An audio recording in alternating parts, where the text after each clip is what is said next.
Let me just say that, this journey on pensions, I started to say it started in January of 2016. It started for this administration in January 2016.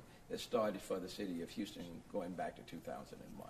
And as you all know, the unfunded liability is now at $8.1 billion.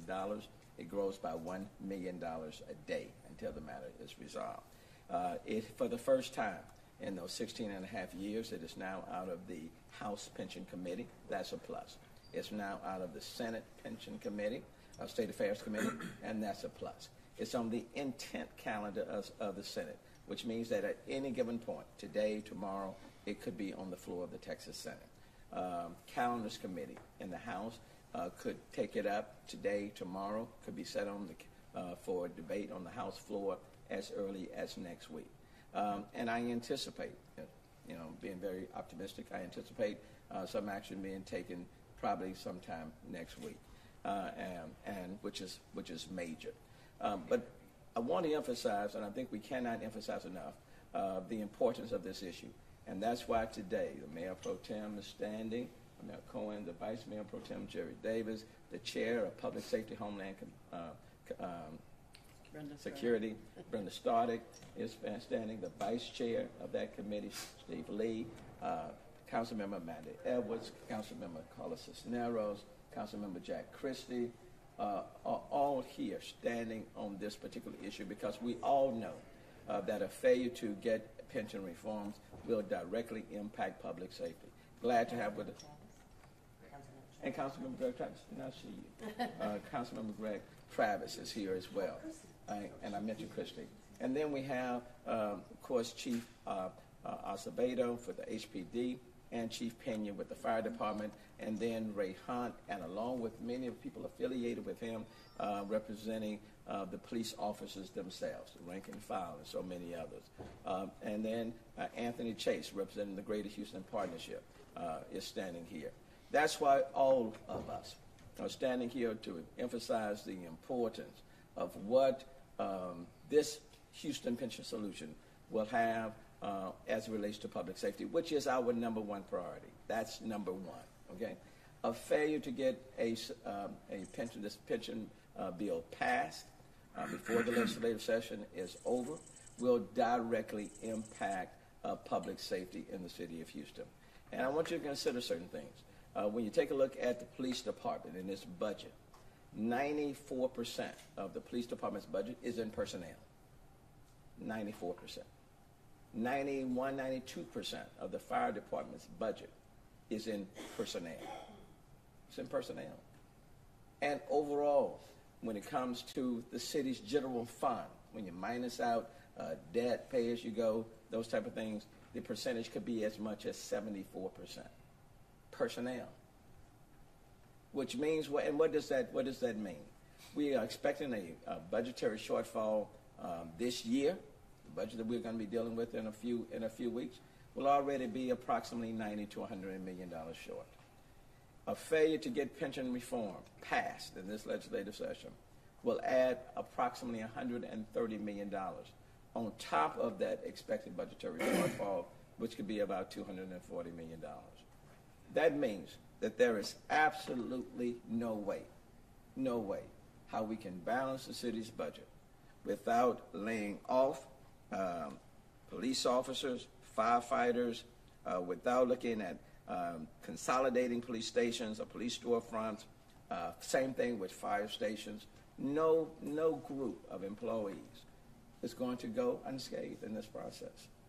Police officers, firefighters, municipal workers.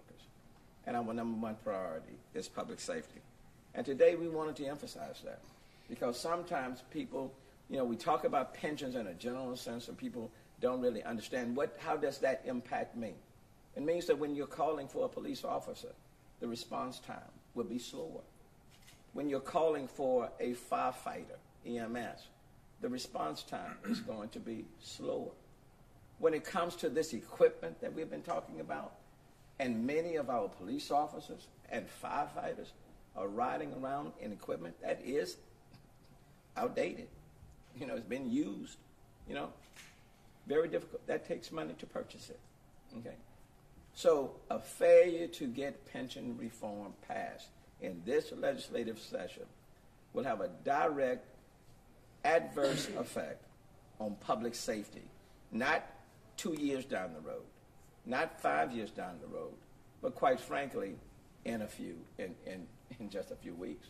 And if you notice today, I think one of the reasons why the member of City Council was concerned about the time schedule or calendar that I put into effect is because I think we all recognize the budget that I'm submitting to City Council assumes that there will be a pension resolution. If there's no resolution, all bets off the table. And that was demonstrated in today's meeting with City Council, because what it means is that they can then, and as we agreed, start making amendments to the budget on the day that we are voting on the budget bill, because we will simply have to take into account many other options if we don't get pension reforms. So all of this is very much affected. Now, all the time we talk about how much we love police officers. And you're not going to find hardly anybody say how much we don't love police officers. We talk about how much we love firefighters. Okay? You're not going to find too many people that's going to say we do not love them. But we have to support them as well. And what that means is providing us with the tools that we need to do all that we can to make sure that we hire enough. One report said we needed 1,500 more police officers.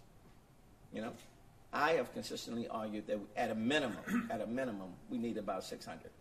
Councilmember Stoddard may have another number in mind, but I think we're all in agreement we need more. That's a range. We need more police officers. Well, 600 police officers is going to cost you about $85 to $90 million. But we need more, because right now we have 5,200 police officers trying to cover 640 square miles and asking them to do almost everything. Okay? Well, if we don't get pension reform, forget about adding one more police officer. Let's start talking about how many we're going to be saying, thank you for your service, but we cannot afford you at this point in time. That's a totally different conversation. And so when people are looking and evaluating the pension solution that we have put forth to the legislature, and all of us respect every member of the legislature. Okay? We respect every member of the legislature. But we have the direct responsibility of providing for the public safety. The members of City Council, this mayor, is our direct responsibility. These individuals have the direct responsibility of responding to the calls. Yeah. And I hope people will understand the impact that this will have if this pension solution is not moved forward in a positive vantage point. And simply to demonstrate the consensus of this issue, you know, Anthony Chase, who's worked with us from last year moving forward, and Mark Watts and others with the Greater Houston Partnership, continue to stand in support of the pension solution that we have before City Council, before the legislature. So it's my hope that the legislature will act, that they will act soon, and that they will keep pretty much what we have submitted to them intact. At this time, let me step to the side. Let me call on Chief Acevedo for his comments. Well, good morning. Good morning, Mayor. Thank you, Mayor, for your comments, and the members of the council and all of our colleagues. You know, I think this morning I can't stand here and really reiterate more forcefully the fact that I'm worried. I know the mayor's worried. I know the council's worried because these aren't hollow words. There is no doubt that if pension reform is not passed, we are going to take what is already a very lean police department in a very dynamic city that's very spread out, and we're going to have to lay off cops.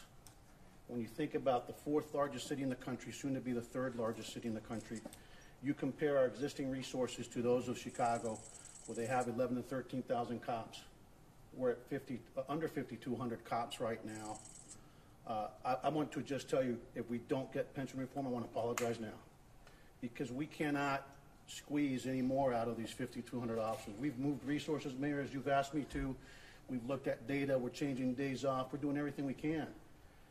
But right now, we need you. Our men and women needs this community. Whether you live in Houston or outside of Houston, what happens in Houston, what will happen to the city of Houston is going to impact over 6 million people in the greater Houston area when we can't combat crime the way that we need to, and it's going to spill over into surrounding communities.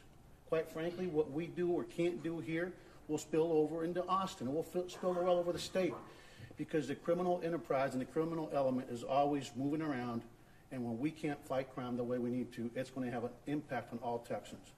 And so I would just say this, that in 31 years of service, it's very rare for public safety employees or any employees to agree to a benefit reduction, to have the courage to say, we understand that we have to do our part. We understand that we have to tighten our belts a little tighter. We understand that in order to sustain our benefits and our pension, that we're going to have to take our fair share of a cut. And so I will just close, Mayor, by saying this, that it's really clear to me that we can talk about supporting the men and women in blue. We can talk about supporting firefighters. We can talk about saying that law and order and public safety is a priority, or we can act. We can act and support a mayor and a council that have had the courage to put something together to keep Houston budget really balanced, more importantly, to keep pensions, which all we can do for these men and women that we lead is to make sure that moving forward that they know what their lives will look like 30 years from now. Because I know, Mayor, that part of this debate is some people only care about moving towards a defined contribution. I can tell you that in a world where most places are receiving in public safety a defined benefit, we will not be able to compete. It's already tough enough to compete and get police officers. And secondly, quite frankly, I think that somebody's willing to give up their lives to service, running into burning buildings and running towards gunfire like we had at the Jack in the Box the other day where our officers ran knowing that they had 4 armed suspects. Right.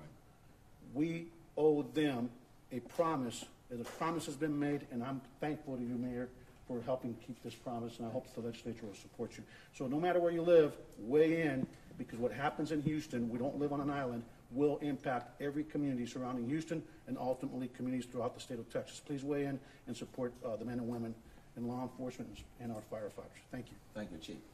Chief Pena with the Fire Department. Good morning. Thank you, Mayor. Thanks for everybody being here. I want to speak specifically about the impact that a reduction in funds for the fire department is going to have on our effectiveness. The operational effectiveness of the fire department depends on resource availability and reliability.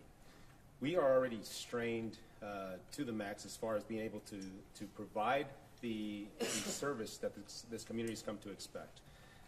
When you consider, as Mayor mentioned, the fact that 92% of our budget is personnel services, wages and benefits. So I'm working on $45 million, and it's a lot of money, but we're covering 650 square miles. We're running 350,000 calls for service per year.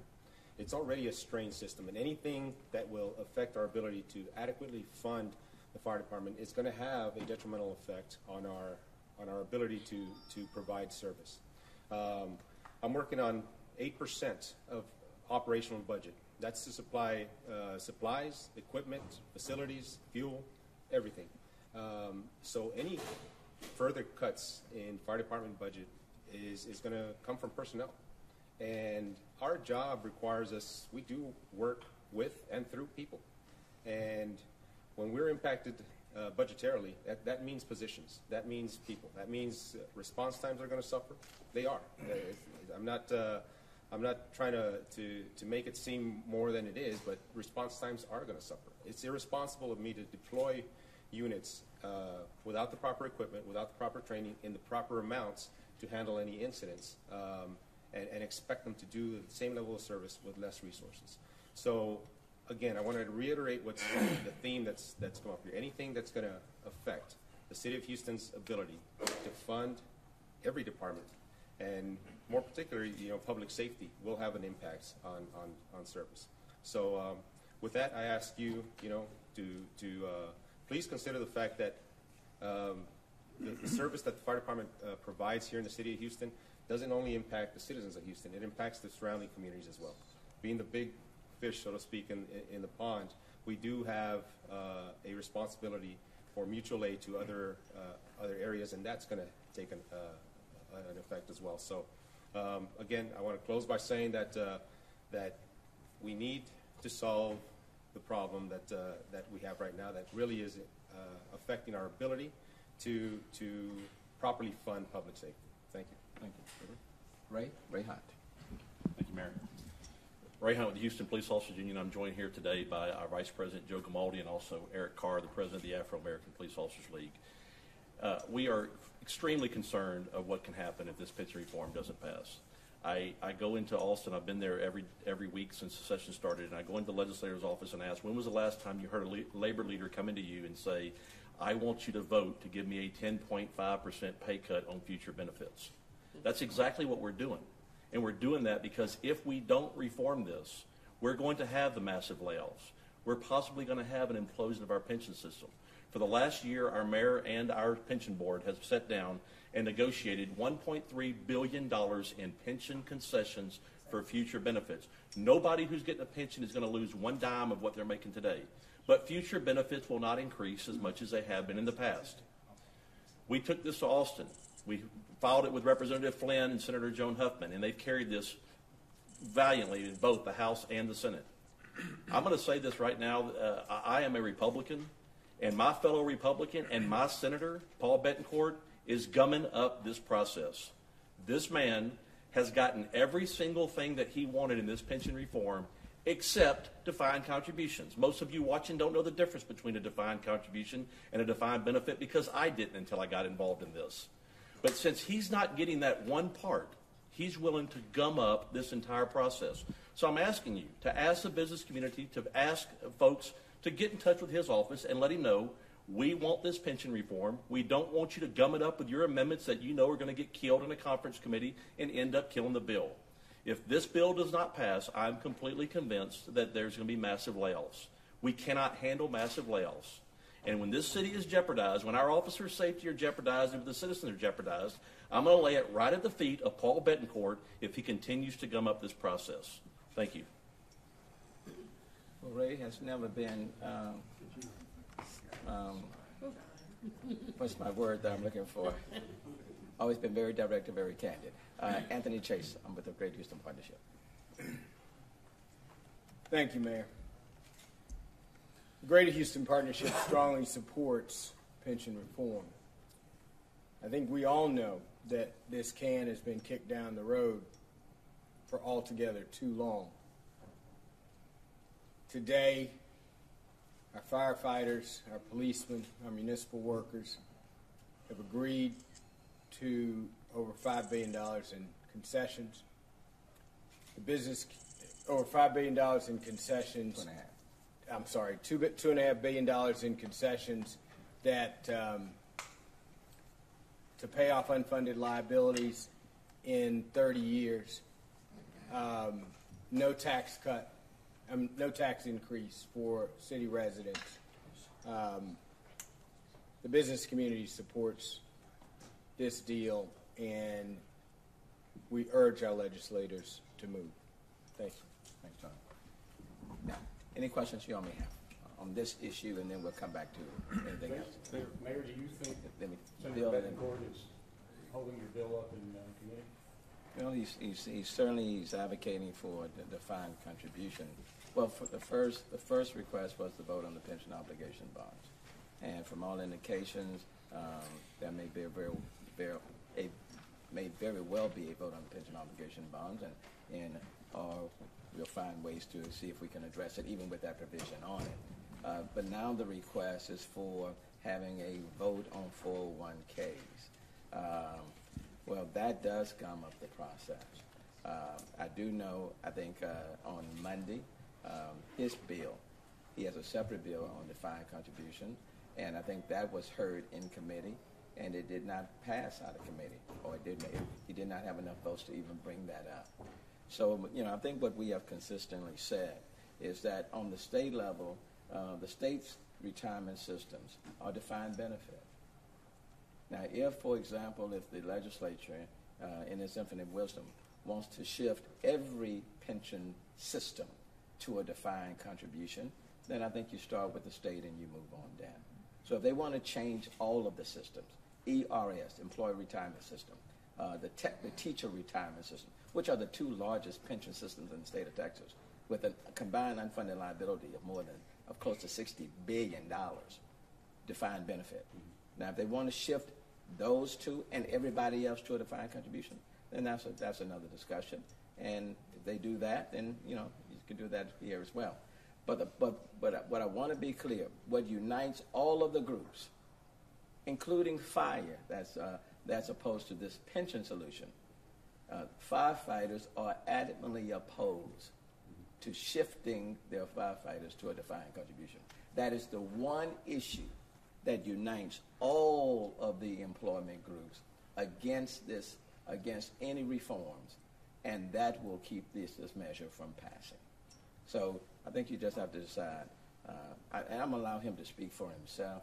I simply can tell you that we have never gotten to this point in 16 and a half years, and I don't think any one person should be able to stop us from getting a positive solution for the city of Houston. And it's all about putting Houston first. I think that's the critical question. What's in the best interest of the city of Houston? And I think if you put Houston first and its interest, then this pension solution should pass. May I just add one thing to that, Mayor?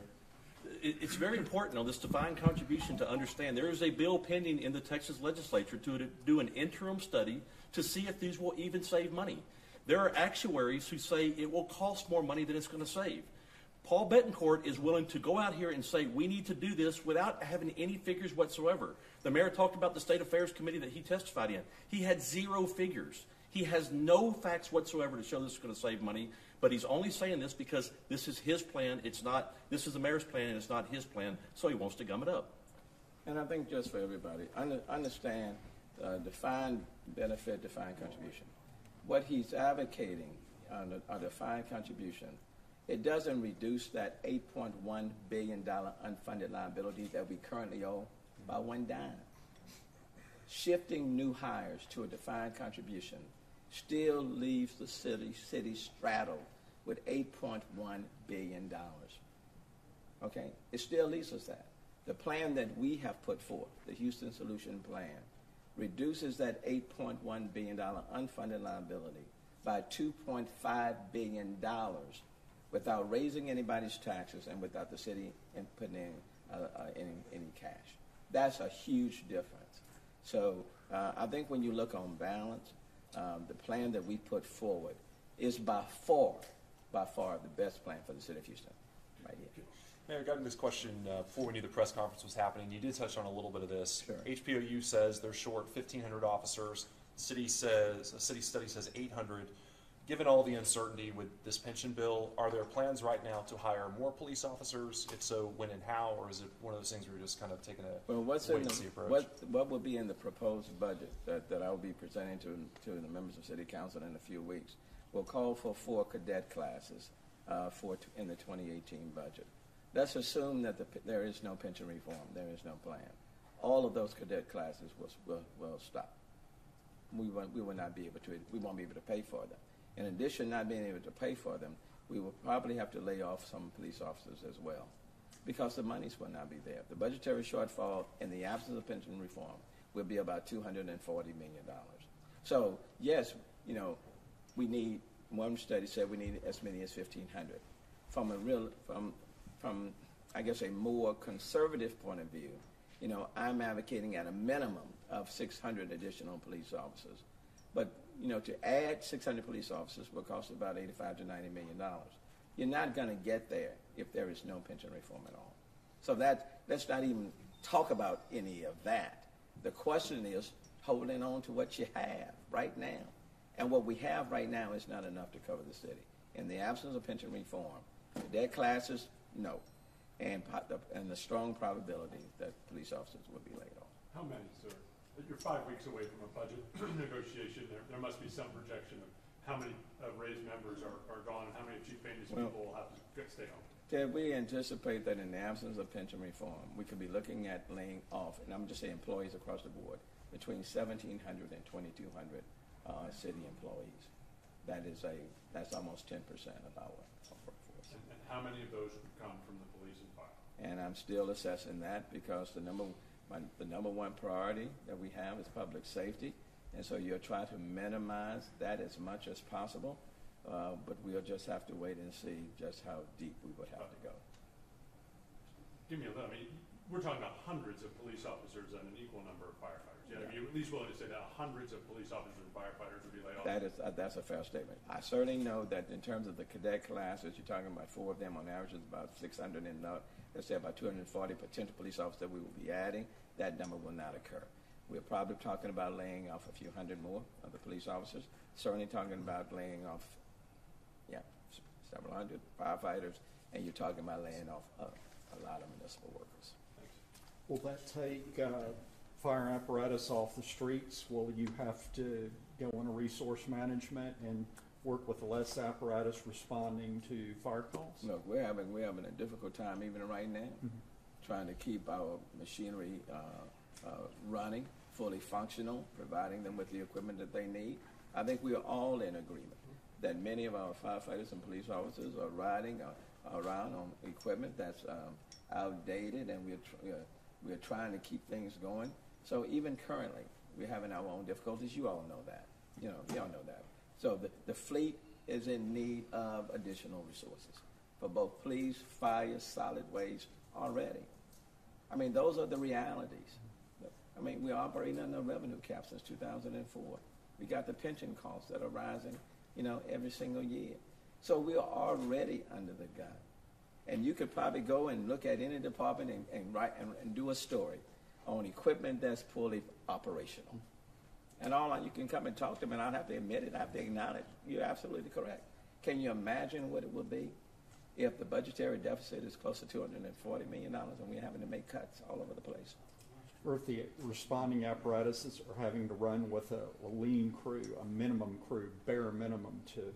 We are obligated to balance this budget. Okay? We are obligated to balance the budget. And that's the point that I'm making. But I want to underscore all of this by saying it doesn't have to be.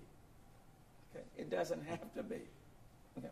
It would be one thing if the city did not put forward a pension solution that has a general consensus of business, employees, city council. That would be one thing. But we're talking about what happens if the plan is not approved. But it doesn't have to be. Okay? It was very, very time-consuming, a lot of intense conversations just to get it to where it is today. Okay? So this is a cautionary note. Regardless of, Austin can say one thing, but we are the ones that have the responsibility of providing for the public safety of the people in this city. And we're going to do our very best to perform our jobs, irrespective of what takes place in Austin, Texas. But I do believe it's important ahead of the game to at least to say to policymakers and to the general public. Because quite frankly, this press conference is to ask the general public for its help. Okay? We need the general public. We need Houstonians to weigh in on this discussion. We need Houstonians. We need people all throughout the city. Because the reality is, it's not just going to be us that's going to be affected. It's going to be all of Houston. And not one of us has ever claimed that this was the perfect pension plan. But what I will say to you without reservation is done better than where we are. And it's a whole lot better than what anybody has presented. Mayor? Yes. If we could get back in the weeds a little bit. We talk primarily about the Senate bill Yes. being hung up in committee. Yes. What about the House bill? Do you have some concern that it's not going to come out of calendar? Now, the House bill is in calendars. I talked to probably about 6 members of calendars when I was up there on Monday. Each one pledged their support for it. I would tell you that the game plan was to move it out to Senate and get it over to the House. At this point in time, I think we are saying let's move on both. But the game plan was let the bill come from the Senate, then get to the House, and then move forward. But as of Monday, I've made the decision that it's better for it to move in both chambers. But my conversation with every single member that I met on the House Calendars Committee was, Mayor, we support it, and we will vote to set it for the calendar. They were simply waiting on us in terms of the timing to do that. But now the decision has been made. We expect that to happen this week. They could set it at any point. The calendars is meeting every day, and so I'm in touch with them. We are in touch with them on a daily basis. Todd Hanna, who's the chairman of calendars, he and I came in together back in 1989.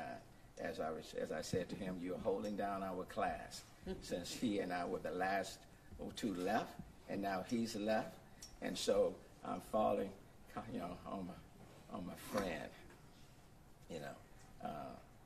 but I think there will be movement. I'd be disappointed if there's not.